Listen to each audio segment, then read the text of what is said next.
Before a single diplomatic word was spoken, Emmanuel Macron's sunglasses had already stolen the spotlight.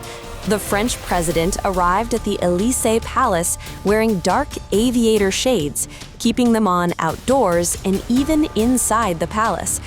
Within minutes, the internet was buzzing, not about the high-level meeting, but about Macron's eyewear. And almost instantly, a familiar question resurfaced across social media. Did Brigitte do it again? The comments spread rapidly, with users once again linking Macron's sunglasses to earlier online rumors. It's important to note, those claims are purely online speculation. They have not been substantiated. One user wrote, "Macron brings out his sunglasses again.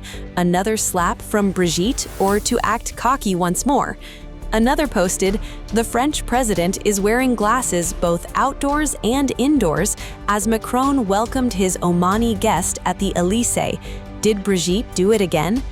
A third comment read, "For the second time in a few months, Macron appeared at an official function wearing sunglasses. The first time, Macron had a bloodshot eye.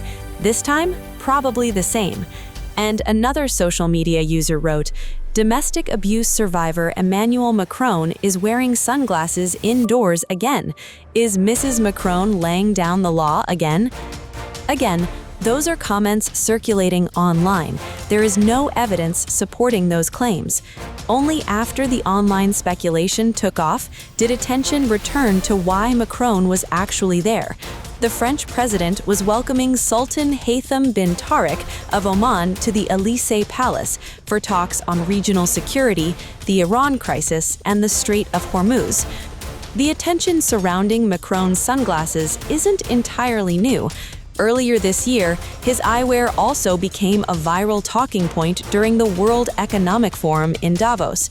Macron delivered a speech while wearing reflective aviator sunglasses, prompting another wave of online discussion. At the time, French media reported that the president was dealing with a harmless burst blood vessel in one eye. Macron himself later described the condition as totally benign. That explanation eased questions surrounding his appearance then. Following Macron's appearance at the World Economic Forum, U.S. President Donald Trump also joined the conversation. During remarks after the Davos event, Trump mocked Macron for wearing aviator sunglasses while addressing world leaders, reigniting online discussions that had already gone viral.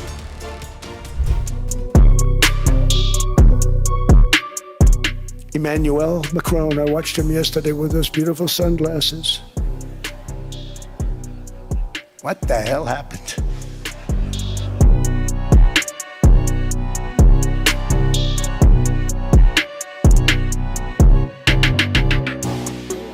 U.S. President Donald Trump took the internet back to Shovegate after mocking French President Emmanuel Macron's sunglasses and turning a fashion choice into fresh global comedy.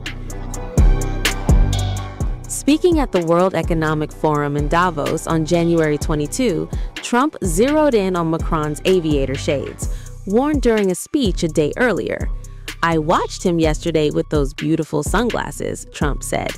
Then came the punchline. What the hell happened? Instantly, the internet filled in the blanks.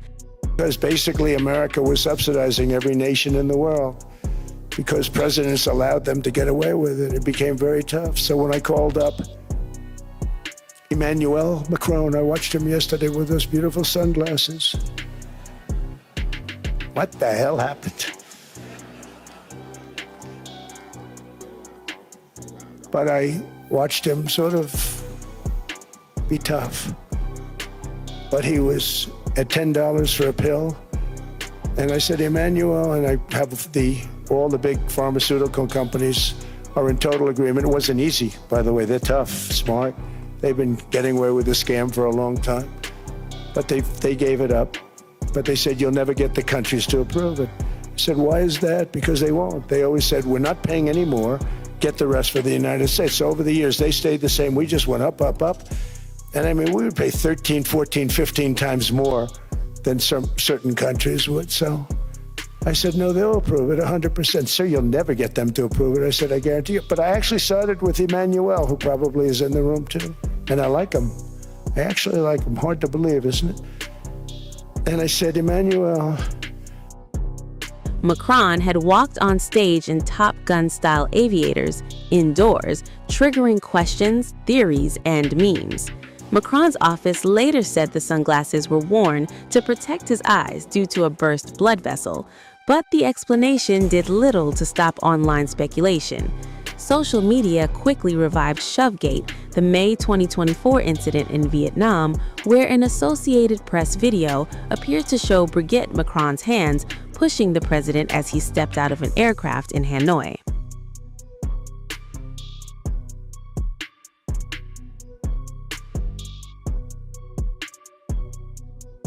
We do believe that we need more growth, we need more stability in this world. But we do prefer respect to bullies, we do prefer science to plotism, and we do prefer rule of law to brutality. You're welcome in Europe, and you are more than welcome to France. In Davos, it turns out even sunglasses can start a geopolitical storm. Basically, America was subsidizing every nation in the world because presidents allowed them to get away with it. It became very tough. So when I called up Emmanuel Macron, I watched him yesterday with those beautiful sunglasses. What the hell happened? But I watched him sort of be tough. But he was at $10 for a pill. And I said, Emmanuel, and I have all the big pharmaceutical companies are in total agreement. It wasn't easy, by the way. They're tough, smart. They've been getting away with the scam for a long time. But they gave it up. But they said, you'll never get the countries to approve it. I said, why is that? Because they won't. They always said, we're not paying any more. Get the rest for the United States. So over the years, they stayed the same. We just went up, up, up. And I mean, we would pay 13, 14, 15 times more than certain countries would. So I said, no, they'll approve it 100%. Sir, you'll never get them to approve it. I said, I guarantee you. But I actually started with Emmanuel, who probably is in the room too. And I like him. I actually like him. Hard to believe, isn't it? And I said, Emmanuel, you're going to have to lift the price of that pill to $20, maybe $30. Think of that. That means it's a doubling of prescription drugs. Might be a tripling, might be a quadrupling. It's not easy. No, no, no, Donald, I will not do that. I said, yes, you will, 100%. He said, no, no, no. You're asking me to double. I said, Emmanuel, you've been taking advantage of the United States for 30 years with prescription drugs. You really should do it, and you will do it. I have no doubt. In fact, I am 100% sure you're going to. No, no, no, I will not do it. Because yes, in all fairness to him, he has to double or triple. Because the world being a bigger place than the United States, it's not that you meet in the middle. You just have to go up some, and we come down a lot. They go up a little, we come down a lot. So we're at $130, they're at 10. So they may have to go to 20 or 30. No more than that. I said, Emmanuel, you're going to be doubling or tripling? No, no, no. I said, here's the story, Emmanuel. The answer is you're going to do it. You're going to do it fast. And if you don't, I'm putting a 25% tariff on everything that you sell into the United States and a 100% tariff on your wines and champagnes. And that's about 10 times more than what I'm requesting. And you're going to do it. I don't want to go public with it, but you may make me do that. No, no, Donald, I will do it. I will do it. It took me, on average, 3 minutes a country, saying the same thing. You will do it. They all said, no, no, no, I will not do it. You're asking me to double the cost of prescription. I said, that's right, because you've been screwing us for 30 years. And they said, we will not do it. I said, that's all right. On Monday morning, we're putting a 25, 30, 50. I gave different numbers for different countries. This is also national security we're talking about.